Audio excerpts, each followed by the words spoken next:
Buenas tardes a todos, a todas.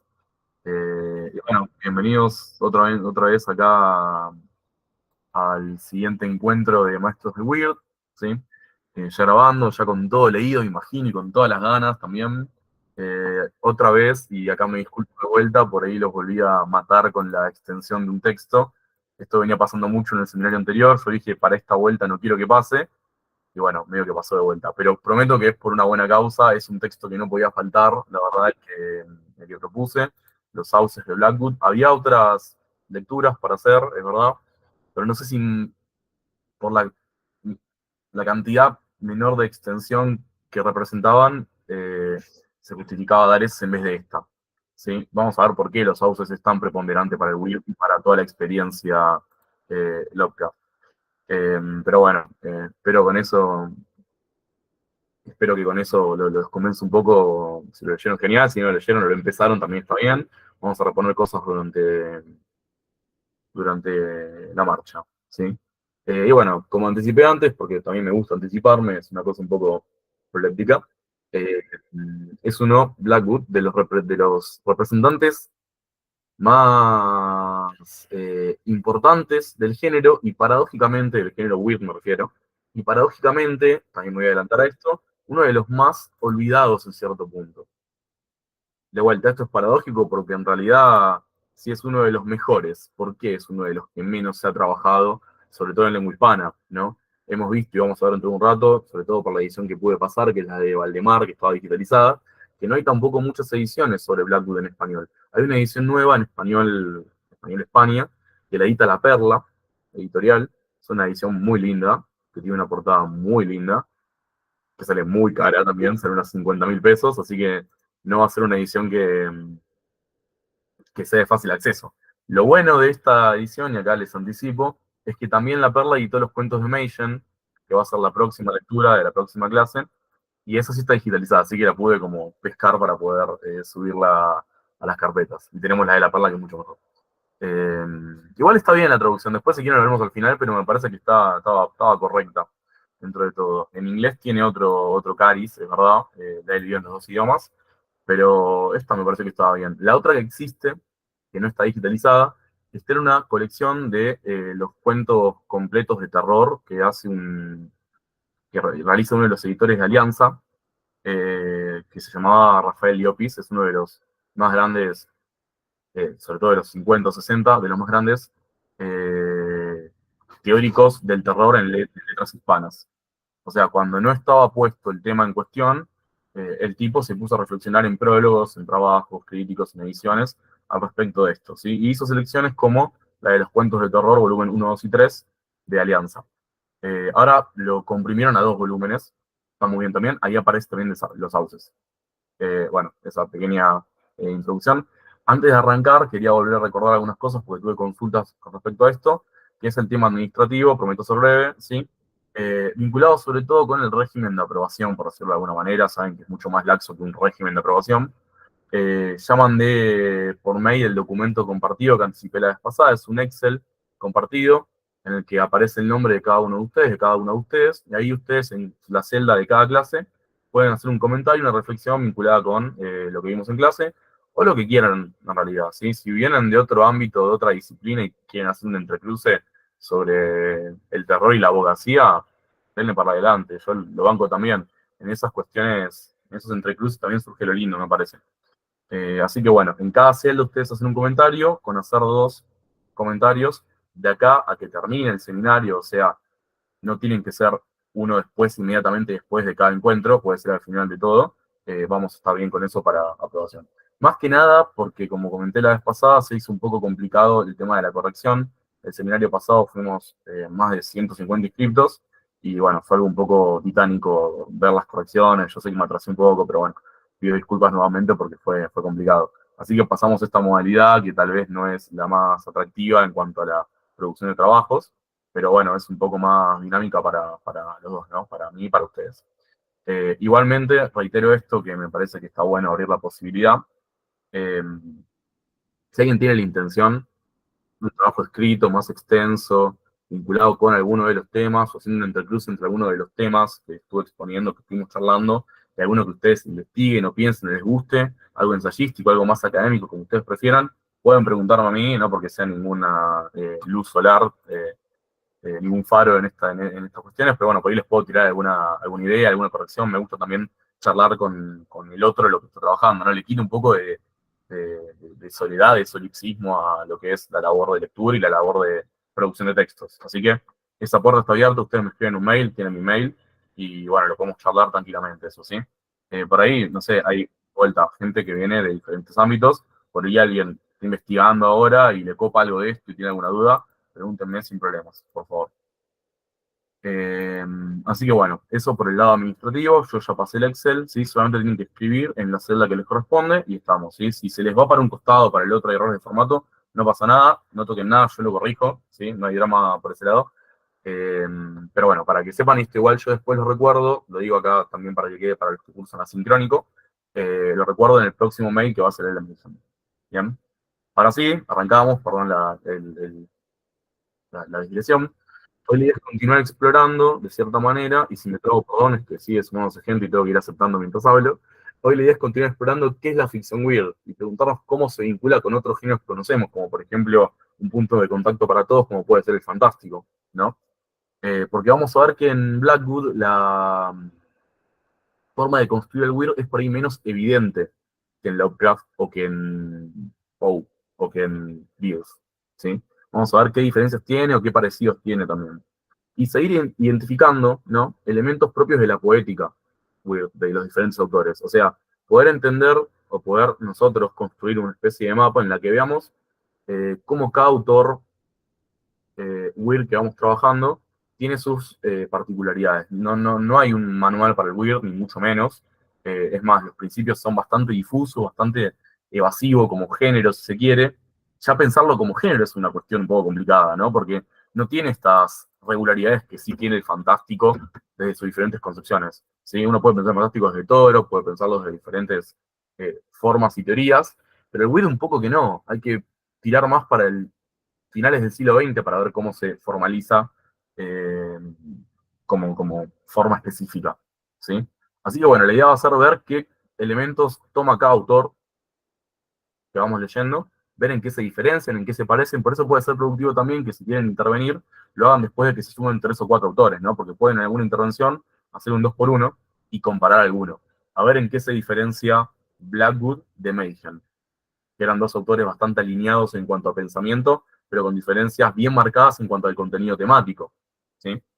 Entonces, ver lo más general del weird y ver lo más específico de cada autor. Esa va a ser como y por ahí la vez pasada no quedó muy claro, va a ser como el espíritu de los encuentros. Bien. Con un poco de café para. Bien. Ahora vamos a ver que vamos a realizar una especie de cambio. ¿Sí? Ya trabajamos brevemente con Lovecraft, hablamos un poquito de él porque es el puntapié del seminario, del curso. Hablamos un poco también de Poe, cómo tiene una forma particular, moderna de construir el cuento, de construir una narrativa. ¿Sí? Vimos que Beers también cuenta con características particulares que reinterpretan esto de lo que habla Poe, una especie de poética que va más a una economía con el lenguaje, que va más al hueso, dije yo, como una especie de metáfora, pero que es un horror más directo y más claro, por más que sea ambiguo en cuanto a lo invisible, ¿no? Y vamos a continuar explorando estas cosas, ahora saltando el charco. ¿Qué quiere decir esto? Ya salimos de Norteamérica y volvimos a cruzar el océano Atlántico y nos instalamos ahora en Gran Bretaña, ¿sí? En autores británicos sobre todo. Blackwood es británico, nació en Kent. Eh, Mayhem me parece que es anglo-irlandés, una cosa así, media de mezcla, en británico. Dunsany es más británico que no sé qué, el nombre es Lord Dunsany, imagínense. Y después MR o MR James, yo no me sabe pronunciarlo muy bien, pero bueno, este James también es inglés. Así que van a ser, por lo general, británicos ingleses, van a compartir eh, elementos propios de la modernidad inglesa, el modernismo inglés, perdón, no va a ser menor eso tampoco, porque no se suele instalar a los relatos de terror dentro de lo que consideramos modernismo inglés. Solemos pensar en Beckett, en Joyce, en Woolf, en Mansfield. No pensamos en autores de terror, en autores más de género, por así decirlo, ¿sí? Pero podemos hacer alguna especie de entrecruz ahí. No digo que estén instalados en esa corriente literaria, ni mucho menos, pero vamos a poder ver cómo aparecen dando vueltas en algunos preceptos del modernismo. Y también pasamos una línea temporal, ¿sí? Lovecraft va a ser posterior a todos estos, Poe y Beers van a ser anteriores a todos ellos. Así que vamos a estar de vuelta en una especie de marco espacio-temporal muy diferente en cuanto al contexto de producción. La primera clase fue para sentar las bases. Ahora vamos a ver, si se quiere, lo que es el Weird británico. Una forma rara de decirle, porque en realidad nace después en Norteamérica, pero bueno, hay que ver cómo funciona esto. Y vamos a ver cómo funciona esto en términos de género también, ¿no? Y de origen. ¿Por qué podemos pensar una ficción weird en Inglaterra? ¿Cómo la podemos pensar? ¿Cómo podemos pensarla también con lo que es una característica del cuento de hoy? Que vamos a retomarlo brevemente, que es el New Weird. Algunos lo habrán sentido nombrar, me acuerdo que en el curso anterior algunos lo mencionaron incluso, que han trabajado con ese tipo de narrativa. Y el New Weird tiene la particularidad de estar situado también en Gran Bretaña, pero en el siglo XXI, porque reinterpreta las condiciones del Weird clásico. China Mieville, muy bien, perfecto, ¿sí? En Norteamérica, Thomas Ligotti, otro Thomas. Así que bueno, no, hay mucho para ver y hay mucho para localizar también, ¿no? En términos espaciotemporales. Entonces, lo que quiero decir antes de arrancar, estos son las lecturas que siguen, igual las voy a pasar después, y ya me pongo con el PPT, lo prometo. Tenemos Arthur Mayhem con La Gente Blanca o The White People, copio ahí. Vamos a tener también en la última clase, el último encuentro, Dunsany con Días de Ocio en el país de Ian, que está subido. Y después M.R. James con El maleficio de las runas. Y para esa clase, quiero anticiparme, armé una cosa muy linda, me quedé muy contento con esto, porque es un contraste muy bueno en cuanto a la acción narrativa, que suele ser una cuestión preponderante en los cuentos weird. Un cuento es más pasivo, Días de Ocio, ya lo da el nombre, y el otro es un poco más movido, El maleficio de las runas. Pero bueno, eso hasta ahora. Y una cosa más que quería ver, sobre todo para el final, para que ustedes me cuenten también cuando habrá esa especie de diálogo, porque dije que no me gustaría que sea solamente expositivo, yo también me aburro hablando solo. Me interesa ver cómo podemos ver al final, cómo podemos pensar al final entre todos, vínculos entre estos autores que estamos leyendo, entre estas poéticas que estamos explorando, y cualquier pieza medial que se les ocurra, mediática, puede ser una película, una serie, un cuadro, lo que se les ocurra, lo que se les venga en la cabeza, proponer esos intertextos, canciones, incluso la vez pasada habían hablado de Metallica, me acuerdo. Estas intervenciones son muy productivas, creo que está ahí un poco lo divertido de entrar en diálogo con estos temas, ¿no? Poder ver cómo afecta o cómo podemos leer alguna especie de hilo conductor entre narrativas de principios del siglo XX y algunas cuestiones contemporáneas. El cine ni hablar, ¿no? Vamos a hacer una referencia al cine y bueno, después a reescrituras. Bien, sin más, porque ya pasamos 20 minutos, voy a presentar.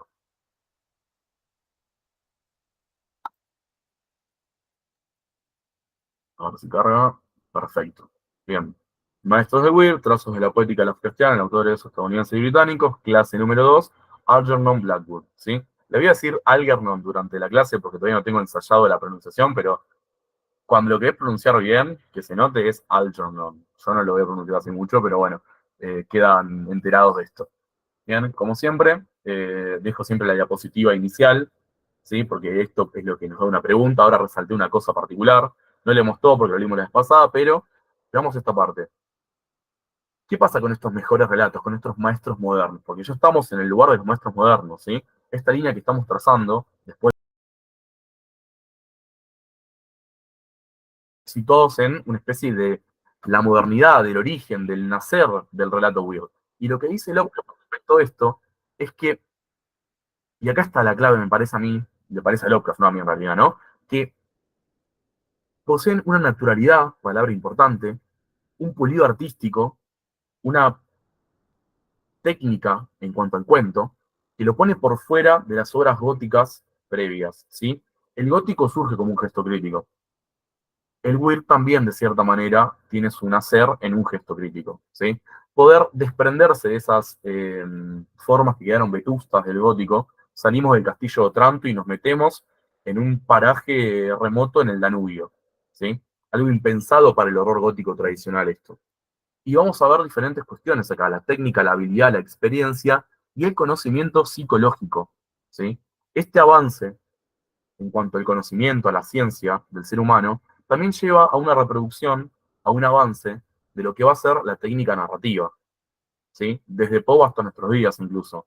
Esto siempre se está reinventando, siempre hay una relación muy íntima, esto lo podemos discutir igual porque hay mucho purismo literario, de que siempre va de la mano el contexto social, siempre va de la mano eh, la actualidad y el contexto productivo con el texto en sí. Bien, está bien, hay toda una corriente estructuralista que dice que la obra queda por fuera de la obra del texto, Barthes, todo bien. Bueno, sí, hermoso. Es otra teoría. Yo estoy inscribiendo en esta para poder hacer una especie de crítica eh, más amplia, ¿no?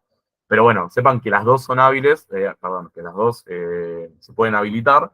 La que retomamos es la que pretende hacer un foco también en lo que pasa alrededor de estas obras. Y ahora sí nos situamos, vamos ya de lleno a Algernon Blackwood. Él nace en Kent, como anticipé, el 14 de marzo del 69, 1879, y muere en Londres el 10 de diciembre del 52. Alguien nació en esos días, le puede jugar a la quiniela, por eso los puse acá. Eh, Porque me acuerdo que una vez yo vi un autor que nació como yo el 9 de abril y dije, y me quedé, no corro el nombre ahora, pero me había quedado muy movido, así que dije, bueno, lo traigo acá a colación. No importa, digresión de vuelta, no importa.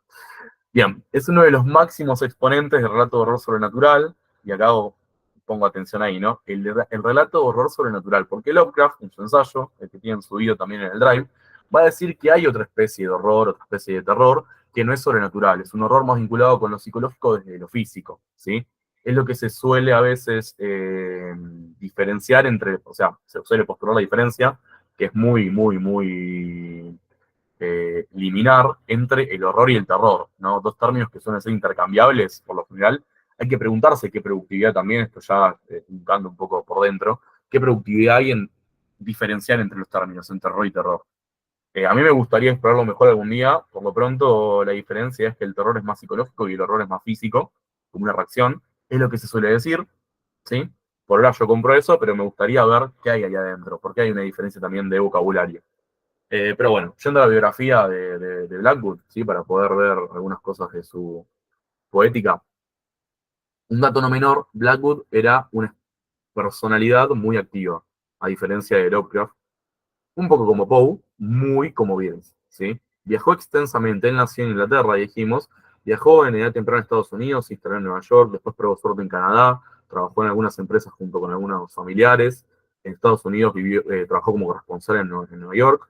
Eh, ¿Qué más? Fue a Europa del Este, tuvo viajes por ahí, en el Cáucaso, en Grecia, en Hungría, de Willows, los Sauces, pasa en esa zona.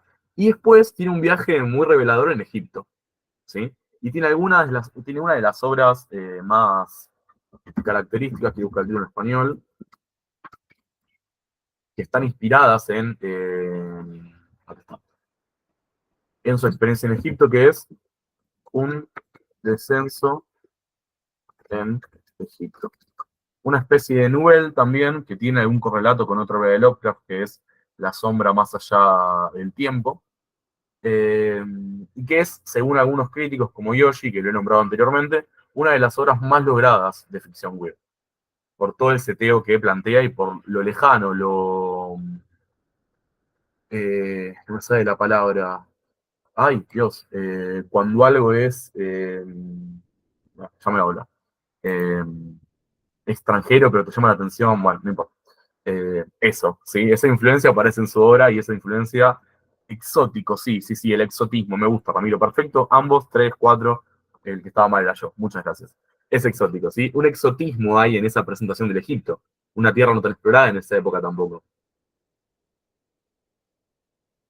Entonces, el viaje va a tener una gran influencia en su obra, ¿sí? Dijimos esto de que vamos a ver en paralelo lo que es la biografía, sin caer en el biografismo, o sea, la biografía no explica el texto, pero arroja luz sobre algunas cuestiones, ¿sí? Así que vamos a ver eso.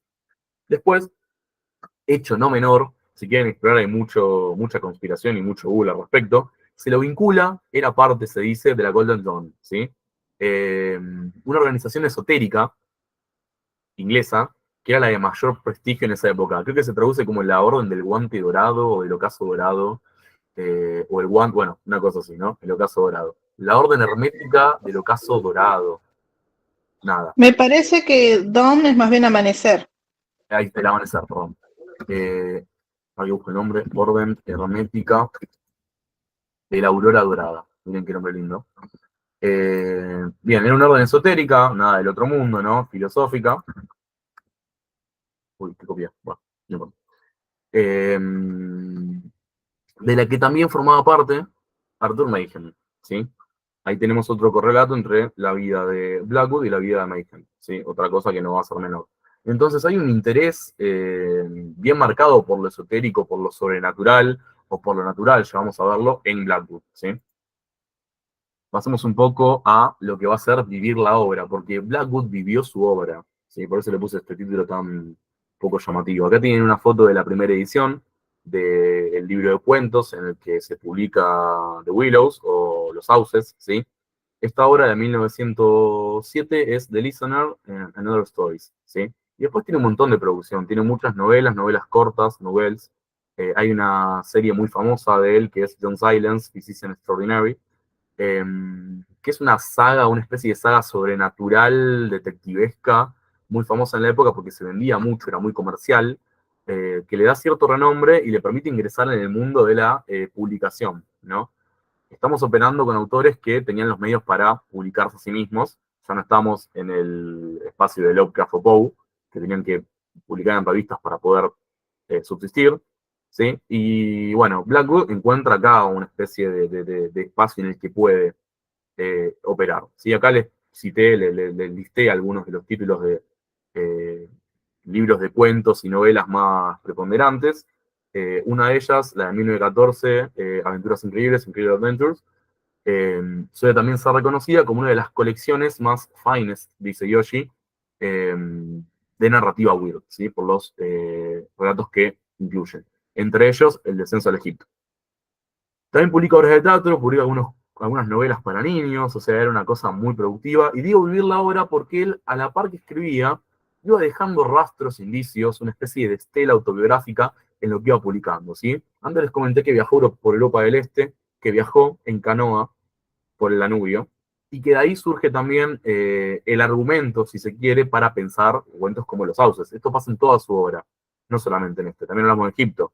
Y lo que tiene de particular son dos obras, una que es una autobiografía, episodios antes de los 30, en el que va de manera narrativa, pero siempre retomando lo autobiográfico, va a contar su historia de vida hasta los 30 años, ¿sí? Y otra obra más, El Centauro, que tuve la fortuna de leerla. Es una obra muy extensa, es una obra bastante densa, pero que está muy buena para poder establecer correlatos y poder ver cómo es la poética de Blackwood. ¿Sí? O sea, me fue productivo leerlo, por más que me costó bastante. Porque no está en español y es una obra bastante densa en cuanto a las descripciones y el avance de la narrativa. Vamos a ver algunas citas ahí, pero la tomé por algo en particular que ahora mismo vamos a ver. ¿Sí? Bien, Lovecraft en uno de sus ensayos más breves y más sintéticos en cuanto a lo que es lo weird, dice sobre este cuento: el mayor relato weird jamás escrito probablemente sea Los Sauces de Algernon Blackwood, ¿sí?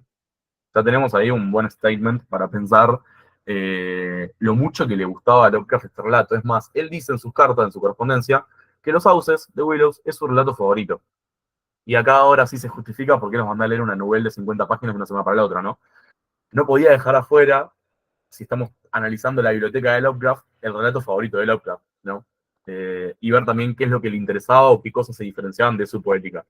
Eh, Nada, esa es la justificación que hago. Pueden odiarme igual, no hay problema, pero bueno. Bien, el aspecto cósmico, ¿sí? El aspecto cósmico en la narrativa. Yo no estoy todavía acá en The Willow, estoy hablando del aspecto cósmico de la poética general de Blackwood, ¿sí?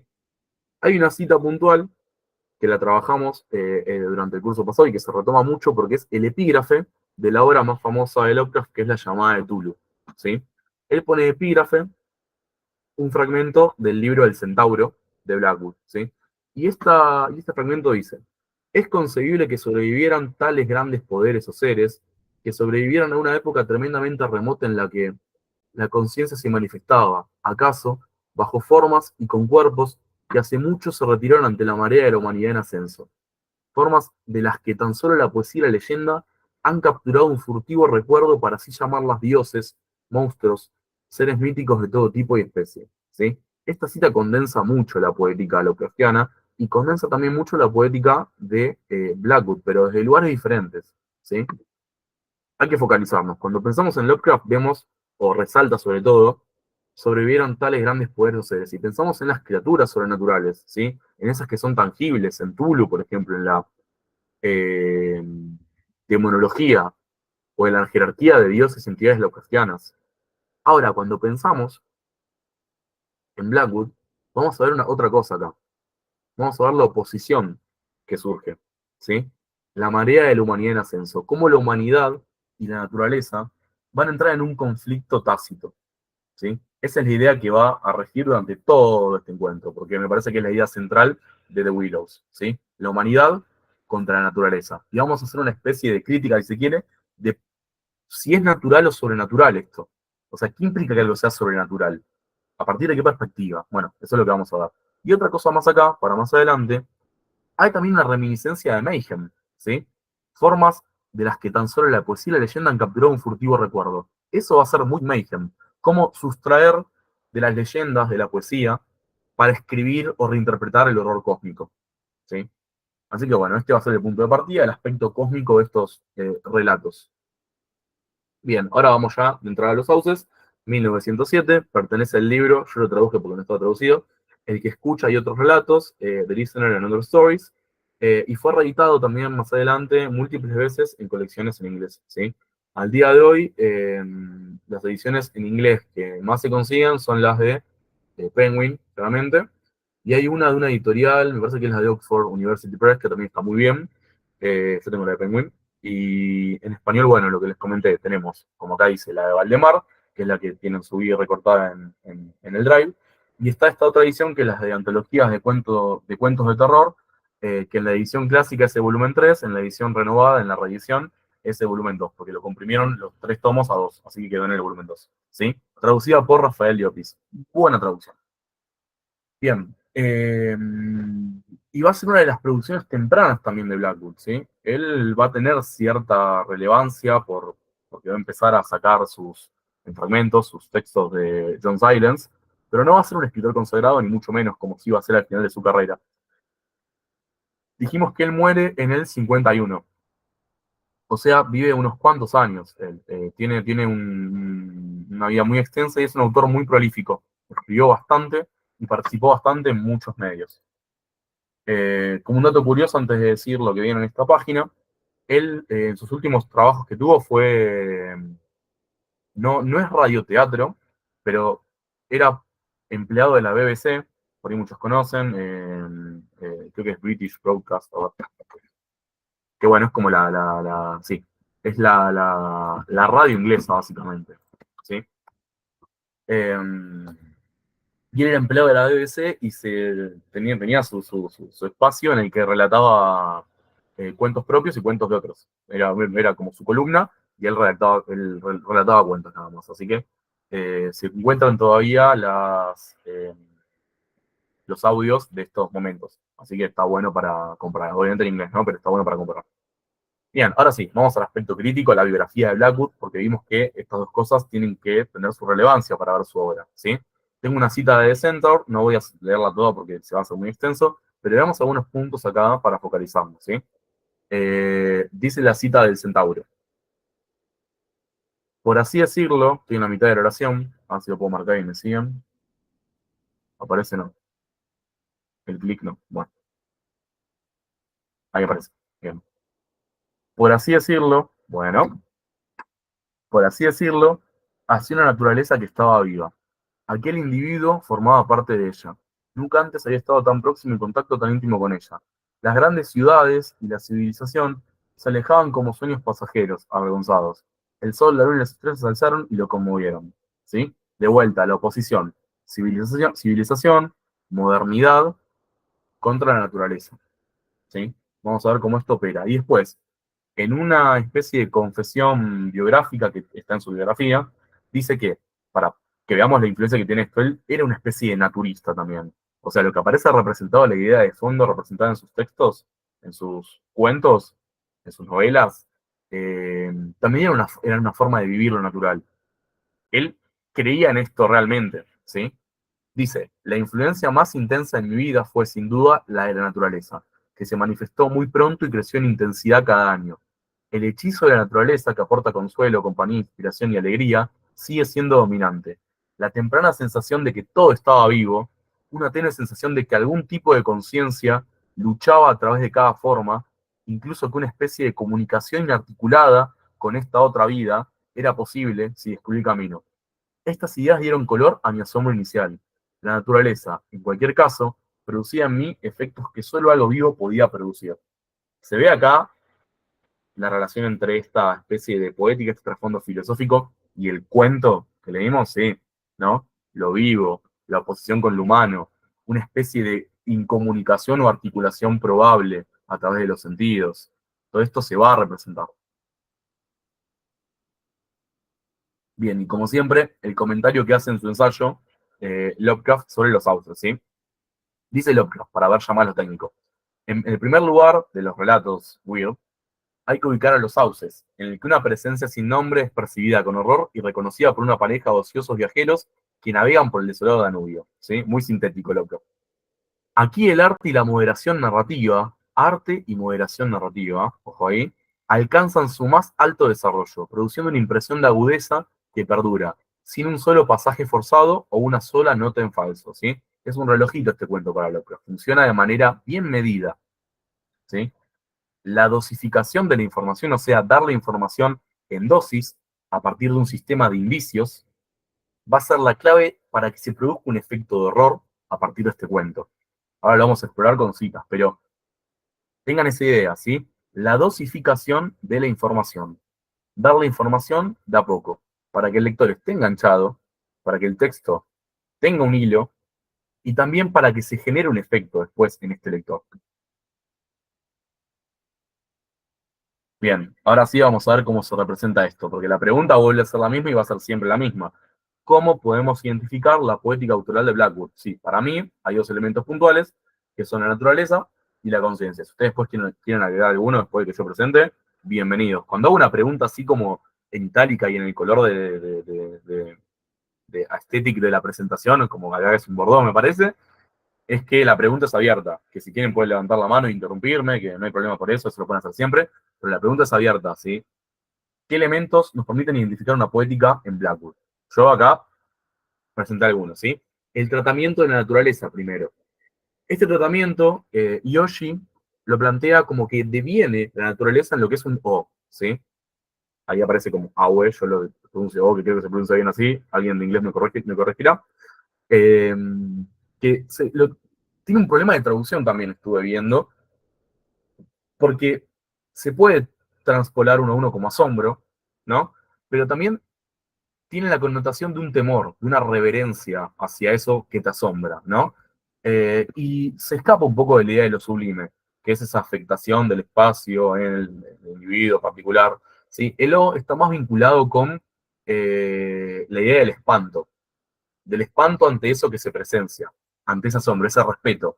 Entonces acá establecemos una especie de jerarquía. Tenemos la naturaleza como eso gigante, aquello que es inabarcable, incomprensible, que no se puede sentir, y tenemos al ser humano que no tiene las herramientas para poder percibir lo natural, lo puramente natural. Y vean cómo no digo sobre lo natural. Sí, Laura. En una de las frases del cuento, el narrador menciona, entre el temor, no sé si arrodillarme ante esto que estoy sintiendo también. Totalmente, totalmente. Muchas veces, sobre todo el narrador del cuento, no sabe qué hacer con esta sensación, ¿sí? Mariana propone otra traducción muy bien, temor respetuoso, me parece muy bien. Yo diría reverencial por una cuestión de jerarquía, y retomo lo que dijo Laura, me parece muy bien. Eh, este narrador, este narrador va a ser muy importante para que surta efecto el cuento, ¿sí? La novela. Porque si el narrador en un what if enorme, fuera el sueco, sería muy diferente por el tipo de percepción que tiene cada uno de lo que está pasando, de la negación de lo que está pasando. Ahí se pone en juego el humano, ¿no? Y esta cita traje para ver esto del O. Sin embargo, ante aquel bosque inmenso de sauces, sentía algo completamente diferente. Los árboles parecían exhalar un aura que encogía el corazón. En verdad despertaban una especie de temor reverencial, ahí saqué yo la definición. Pero se trataba de un temor reverencial tenido por una difusa sensación de espanto. ¿Sí? Bien, aparece ya esto en juego. El terror construido a partir de lo natural. Bien, ¿cómo afecta esta naturaleza que es demasiado grande para ser abarcada por la percepción? Bien, y ahora, para hacer una especie de eje, aparece la consideración que vimos biográficamente en Blackwood de la naturaleza como algo vivo. ¿Sí? El ser humano no queda por afuera. Simplemente es insignificante ante tal magnitud. Bien, entonces el ser humano, en este caso el narrador, no va a hacer algo externo a lo natural. Va a quedar supeditado a lo natural, va a estar metido dentro de lo natural, pero parece que está jerárquicamente abajo. Parece que estoy peleando, ¿no? Quiero hacer los estratos. Este, perdón. Parece que está jerárquicamente por debajo de lo natural, pero en realidad no, es nada más que no tiene la entidad suficiente para poder controlar esto, ¿sí? Y acá aparece la idea de el cosmicismo, que estuvimos viendo con Lovecraft, ¿no? El cosmicismo, que es la idea de que el ser humano, ante las vastas regiones del cosmos, es una entidad insignificante. Solo somos una especie de paso en la línea temporal del universo, ¿sí? Que pone un poco en crisis algunas ideas humanistas también, ¿no? Nos corre del lugar antropocéntrico de que somos el centro del universo, ¿sí? Todo lo contrario. Eh, y no hay que confundirse esto, en Lovecraft sobre todo, con una especie de misantropía. Lovecraft no odiaba al ser humano, lo ubicaba en su lugar y lo vivía como tal. Porque suele estar pensado que Lovecraft era nada más un retraído que no salía de su casa, lo cual es verdad, pero que no salía por miedo al resto, como plantea Julio. No, no era así esto. Es más, él se casa, vive en Nueva York un tiempo, tiene sus inseguridades, sus cuestiones, hay algunos trastornos ahí más psicológicos pensados de su familia, pero bueno, no es tema para esto, solamente explica o desanda un mito, que también está bueno hacerlo en estos espacios. Entonces, dijimos que lo humano aparece en consideración con lo natural. Y ahora sí pasamos, hablamos de naturaleza, de O, hablamos de la relación entre ambos. Y ahora hablamos del humano, ¿sí? Una tesis que se suele llevar a cabo cuando se habla de Blackwood es que la conciencia humana, y atención ahí, funciona como una extensión que puede fundirse o difundirse eh, con esta naturaleza, ¿sí? Al ser el ser humano, por más que sea supeditado y jerárquicamente inferior, eh, algo propio de lo natural, él puede, si rompe ciertas barreras, volver a entrar en comunión con lo natural. Esto es el tema central del centauro, ¿sí? Es un hombre que tiene una hipersensibilidad con respecto a la naturaleza desde siempre, y se encuentra con, no es spoileo porque está en el título, con un centauro, pero que aparece como un ser humano hasta que lo lleva a unas regiones remotas en las que él sí se puede, lo spoileo porque nadie lo va a ver en su vida, estoy seguro, eh, en las que él termina como entrando en una especie de estadio de consonancia con todo lo natural que lo abarca en el tiempo y en el espacio. Bueno, es un poco eso la idea, que se puede llegar a ese punto de cierta forma. Pensaba Blackwood, ¿sí? Se era un poco raro Blackwood. Bien, y vamos a ver cómo los elementos y cómo los sistemas de pares, ¿sí? Para poder entenderlo de alguna manera, se presentan para entender la relación entre lo natural y lo humano, ¿sí? Ahora estamos viendo una relación un poco más mediada entre humano y natural. En Meishen vamos a ver una deformación que va a ser muy diferente. Anticipo porque me gusta tirar esos indicios. Bien, yo resumí la trama de una manera mucho más escueta que Lovecraft. Dos hombres experimentados, porque son experimentados, emprenden un viaje por el Danubio en canoa y llegan a un islote de tierra mal formado, ¿sí? Ese es el núcleo que da inicio al relato. Ahora, dosificación de la información, empiezan a pasar cosas. Y le empiezan a pasar cosas, siempre es clave en el relato de terror, ¿sí? El hecho no suele aparecer de entrada. No, las cosas empiezan a suceder, empiezan a contarse, empiezan a percibirse, ¿sí? Y hay dos elementos extraños que aparecen en el primer día que ellos están en esa isla, ¿sí? La figura, no digo que es una nutria, porque eso era lo que pensaba el narrador, pero esa figura oscura, con ojos amarillentos, que es arrastrada por la corriente.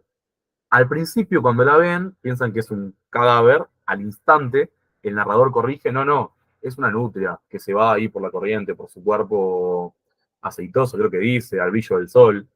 Pero igual queda la duda porque se detienen ambos en esos ojos amarillos. Nunca se explica esto, pero aparece ahí. Y después un hombre que aparece en una embarcación chiquita, lejana, que parece hacerle señas, ¿sí? Esto, cuando se presenta, parece concreto. Es una nutria y es un hombre. Después, cuando empieza a suceder lo sobrenatural, cuando esta naturaleza empieza a afectar al ser humano, eso se pone en crisis. Empiezan a dudar de lo que vieron anteriormente, ¿sí? Y es más, dicen, y la palabra va a ser muy importante, la palabra enunciada en este cuento, dicen ambos, en realidad no, lo dice el narrador, no queríamos hablar de lo que había sucedido en cuestión. Hablábamos de todas cosas previas, de viajes previos. No queríamos darle entidad porque algo intuye el ser humano, que no debe decirse, no queríamos darle entidad a lo que estaba sucediendo en ese momento. ¿Sí? Esos dos indicios van a ser claves. ¿Por qué? Porque nos empezaron a construir una duda. ¿Sí? Una duda sobre este espacio sobrenatural. De vuelta, una de las dudas, porque ahora vamos a ver que en la descripción de los espacios, volvemos al tema recurrente, va a estar el jugo de este relato. Y de esta forma, se ponen en tela de juicio dos formas de la percepción, ¿sí? La visión y el oído. Primero la visión, cuando ven los sauces, leo la cita, las observé y forcé la mirada hasta que mis ojos ya no dieron más de sí. Este momento es cuando el narrador está la primera noche viendo esas figuras que surgen de los sauces, ¿no? Durante un largo espacio de tiempo creí que en cualquier momento esas cosas desaparecerían y quedarían reducidas a simples oscilaciones de la espesura, demostrando así que no se trataba más que de espejismos. Inmediatamente después de esa cita, en la que se pone en cuestión la mirada, él dice que no, que él pensó, esto no es un sueño, y que confirmó que estaba viendo eso. Bien, bien, Mariana, si no creo, no sucede. Bien, es una especie de razonalización o intento de racionalización de lo sobrenatural, ¿sí? Eso va a ser preponderante en la figura de este narrador, ¿bien? Porque es él el que va a negar constantemente los hechos sobrenaturales, paradójicamente, porque él dice que es el que más percibe. No, es el sueco el que más percibe, por más que sea el más duro. Pero perfecto, el si no creo no sucede, y el si no digo no sucede, y llegamos a un nivel más, el si no pienso no sucede, ¿sí? Va a tener relevancia para esta idea de la comunión entre la conciencia y la naturaleza. Bien, después de la visión está el sonido, el oído. Después de que lo logra hablar con su compañero, empiezan a escuchar del todo estos ruidos. Y dice, acto seguido empezó a oír un sonido muy débil, un sonido extraño que se asemejaba de algún modo al tintineo de un gong lejano. Parecía llegar hasta nosotros a través de la oscuridad, desde más allá de las matas de sauces y las amplias marismas. Entonces es un sonido que no es ubicable. Dice en un momento el sueco que es el sonido, yo esto no lo investigué, si alguien sabe lo puede decir, que es el sonido que parece que viene de adentro, ¿sí? Que en la ciencia de ese momento es la suposición o la hipótesis de que sería el sonido que viene de la cuarta dimensión, que viene desde dentro de nosotros, desde todos los lugares y desde ningún lugar, ¿sí? Ya acá tenemos estas dos formas sobrenaturales, la visión, que ve lo que ve y confirma lo que ve, y el oído, que al principio duda, pero que después ambos chequean. Bien, bien, perfecto, Solaura, que se alegra de que el sueco no se despierte. ¿Por qué? Acá hay algo muy diferente a la mayoría de los cuentos de Weird, ¿no? Tenemos más de un personaje principal, si se quiere, ¿sí? Hay que ver si podemos pensar eso como principal, pero bueno. Eh, a los que le suceden los hechos sobrenaturales, en este caso, son dos. Y eso que indica Laura es muy importante, porque siempre el que está narrando el hecho sobrenatural suele decir, dudo de mis sentidos. No, acá no. Tenés como espejo, tenés como interlocutor a una persona que está experimentando lo mismo que vos. Si esa persona ve lo mismo que vos, no es un espejismo. Y por eso se evita el diálogo, para evitar la confirmación, para evitar el caer en la cuenta, el reconocimiento de que hay algo realmente más allá de la experiencia humana. Eh, y bien lo que dice María, ¿sí? Entre más querés evitar pensar algo, entre más lo pensás, aparece este peligro. Y es más, eso es lo que termina llamando a las criaturas en el final, ¿sí? Un pensamiento y una caída. Y también es después su salvación, pero ya vamos a llegar ahí. Bien. Entonces, la espacialidad. Y acá es donde Blackwood realmente destaca, a diferencia de los demás, ¿sí? Es un maestro de la espacialidad, de cómo construye el espacio. Saben que es un tema que a mí me gusta mucho, es un tema que traigo siempre en todos los encuentros que charlamos, pero porque es un tema preponderante para el weird, ¿sí? O sea, es importante pensar en la espacialidad para pensar el weird. Pero vamos a ver otra forma dentro de un rato, ¿sí? Primero, pensarlo como espacialidad, no como espacios, ¿sí? La espacialidad que comprenda todos los elementos propios de un espacio particular. Tenemos el marco, que es el Danubio, este islote, y todo lo que rodea a esto, ¿sí? El viento, los sauces, las criaturas que se esconden allí, los seres humanos, la barca, los objetos. Todo va a comprender la espacialidad, todo va a tener su función. Y todo puede segmentarse de una forma estructuralista en diferentes niveles de análisis, ¿sí? Vamos a pensar el humano como un elemento propio del espacio ahora, ¿sí? Veamos lo que es esta cita. Alejado de cualquier influencia humana, plantado en la frontera a otro mundo, un mundo extraterrestre, un mundo compuesto de sauces y de las almas de dichos árboles. Y nosotros, seres atolondrados, habíamos osado invadirlo, pisotearlo. El ser humano entonces, en una especie de sacrilegio, ¿no? Invade un territorio que no tiene que invadir un territorio que es virgen para la humanidad, ¿sí? El ser humano no tiene que estar ahí, entonces, en términos de espacialidad, desentona. ¿Bien? Y esto es un hecho del que terminan dándose cuenta bastante rápido los personajes, ¿sí? Hoy nos metimos en un lugar en el que no tendríamos que estar. Estamos en un territorio liminar, un territorio que es un límite o un pasaje entre dos mundos. No tenemos que estar acá, porque estamos molestando al espacio, estamos molestando a la naturaleza. Después, para ver cómo después opera esta naturaleza sobre los personajes, sobre los humanos, yo pensé, alguna de las dos ideas, no sé cuál de las dos bien, me gusta más la de dominio, pero territorialización o dominio, ¿sí?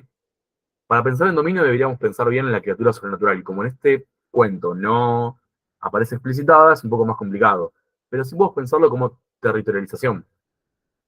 Hay una entidad que domina, ¿sí? Esta entidad difusa que no aparece en ningún momento puntualmente como una entidad, pero que está ahí. Entonces, en este espacio fronterizo, esta entidad va a intentar acercarse.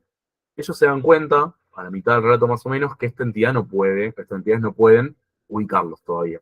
Que por más que sean de esta manera omnipotente, no pueden de ninguna manera encontrar bien dónde están.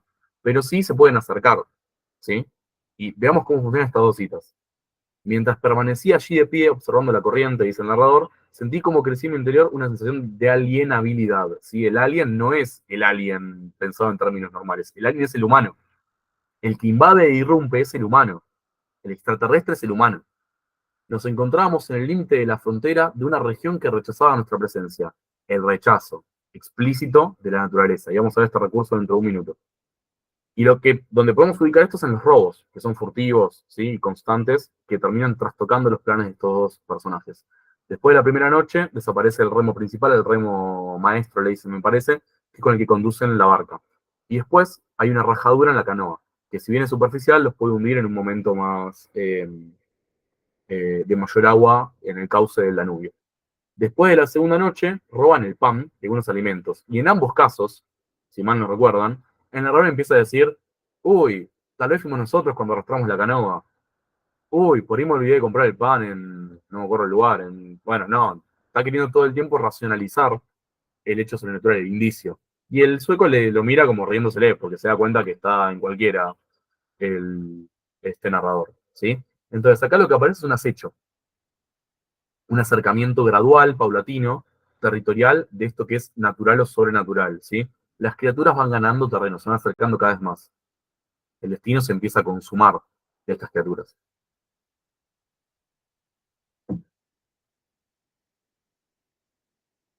Bien, perfecto, María, ¿sí? Justifica estos hechos de lo racional. Empieza a plantear una excusa, por más que a veces no pueda del todo sostenerla. Es más, si mal no recuerdo, el sueco le dice como que era imposible que ellos hayan roto la canoa. No, no puede ser, porque no había piedras en el islote directamente. Bien, el sistema de indicios. Esto lo presento brevemente porque estamos un poco cortos de tiempo y quiero que lleguemos bien con todo. Bien, constantemente se presentan indicios sobre lo que rodea y sobre la percepción de lo que rodea a estos personajes, ¿sí? nunca se precisa qué es lo sobrenatural.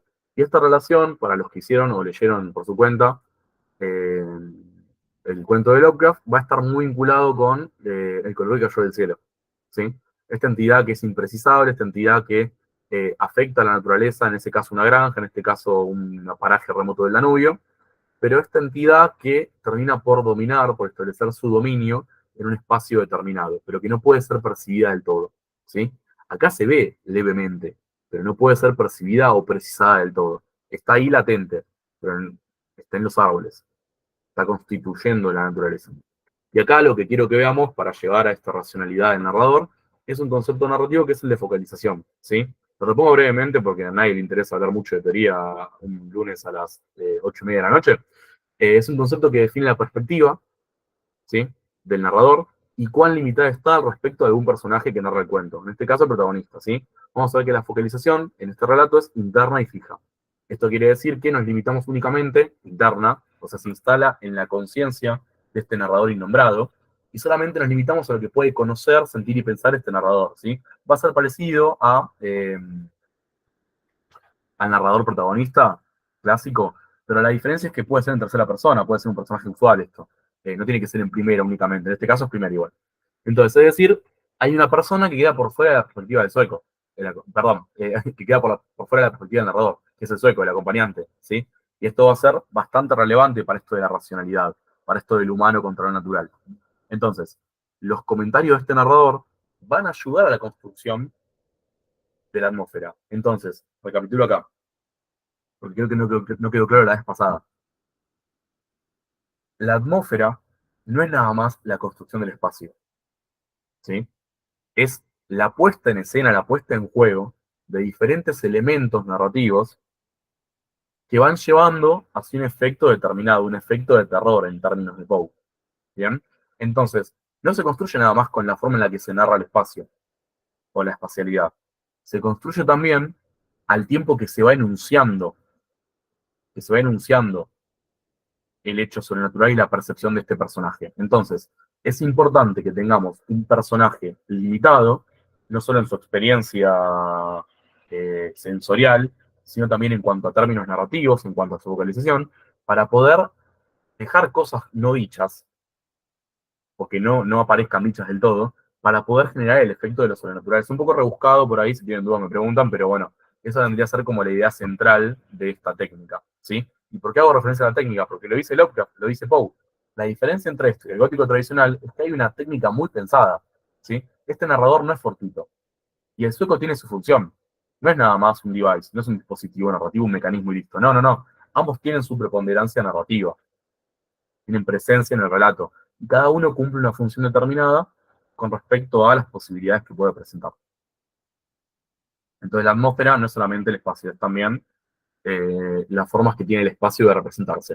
Y vamos ahora a los recursos poéticos, si se quiere, que utiliza, bien utilizados, y por esto digo que era un maestro del espacio, que utiliza Blackwood, ¿sí? Constantemente personifica, en cuanto a la frase me refiero, a la naturaleza.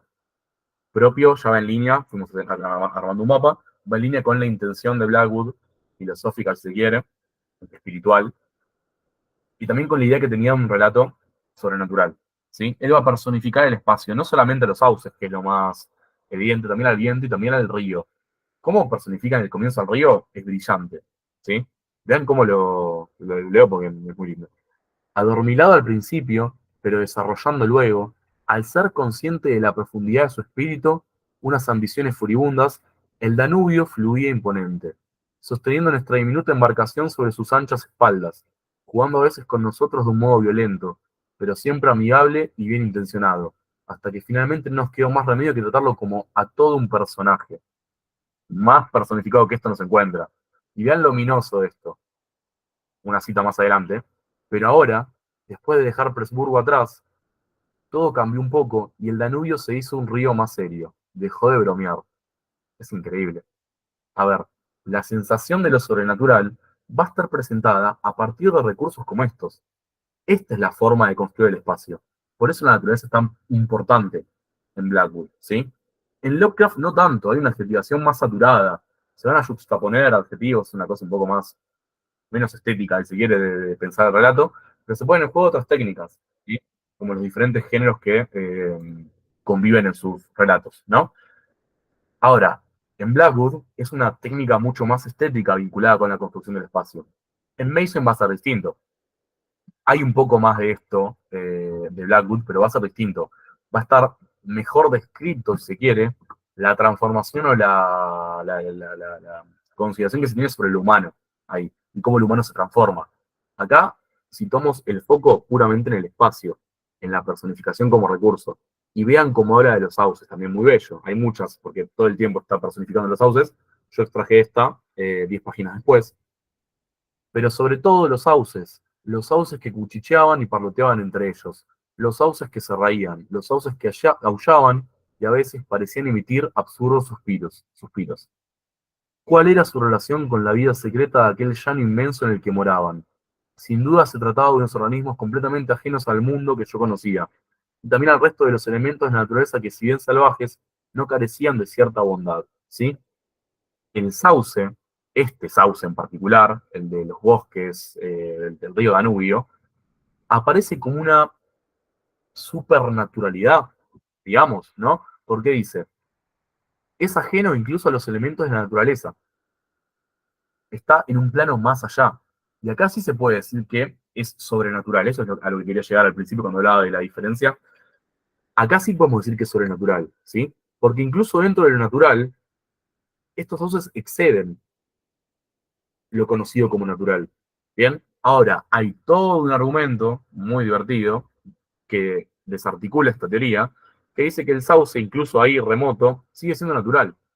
Que no es sobrenatural, es sobrenatural solamente para el ser humano, pero es parte de, como una fuerza, es parte de la naturaleza. ¿Sí? En esa teoría se inscriben los que sostienen también que, por ejemplo, Tulu, ese monstruo marino que muchos verán, padre de los monstruos, ¿no? Esto es Tulu, ¿sí? Ya está hecho de crochet, pero bueno, es como una especie de pulpo dragón, tiene alas. Un poco serio. Bueno, incluso Tulu es una entidad natural. No es menos natural que el ser humano, Tulu. Es diferente al ser humano, es un otro, es una alteridad completamente.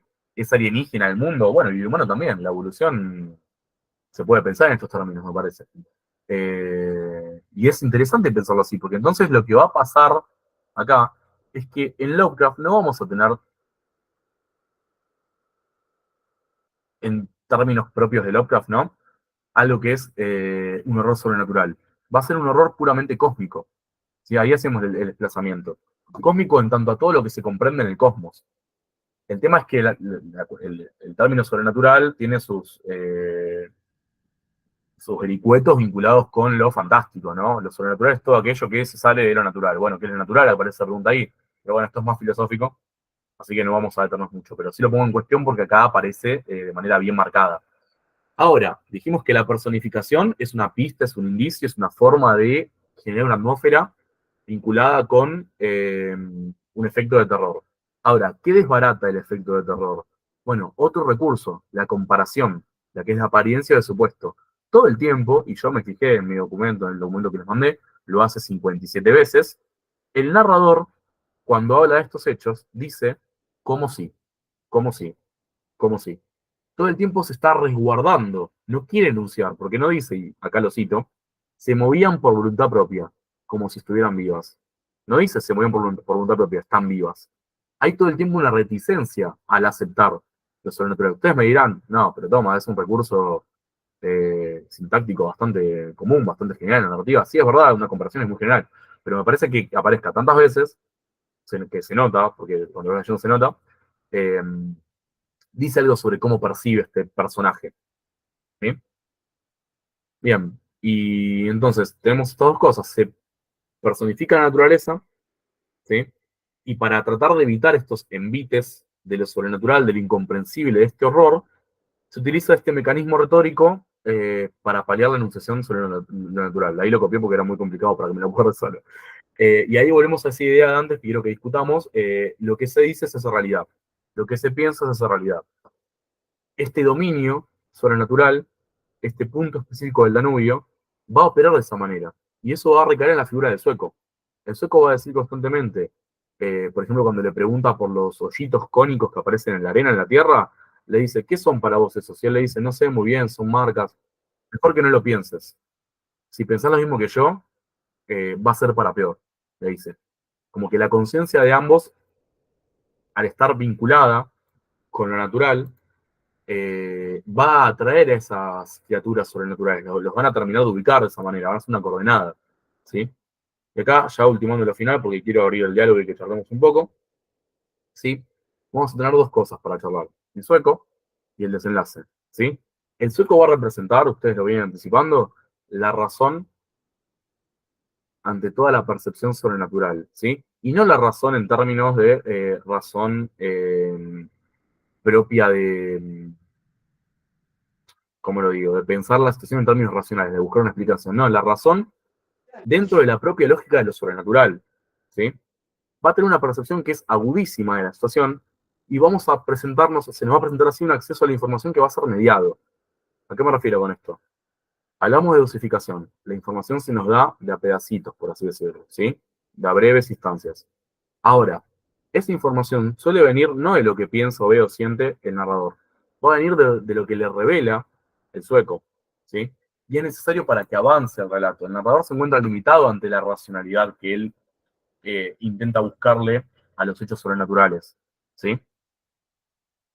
Eso está, entiendo que eso se entendió, así que lo pasamos. Y por fin llegamos al desenlace, al momento del clímax, ¿sí?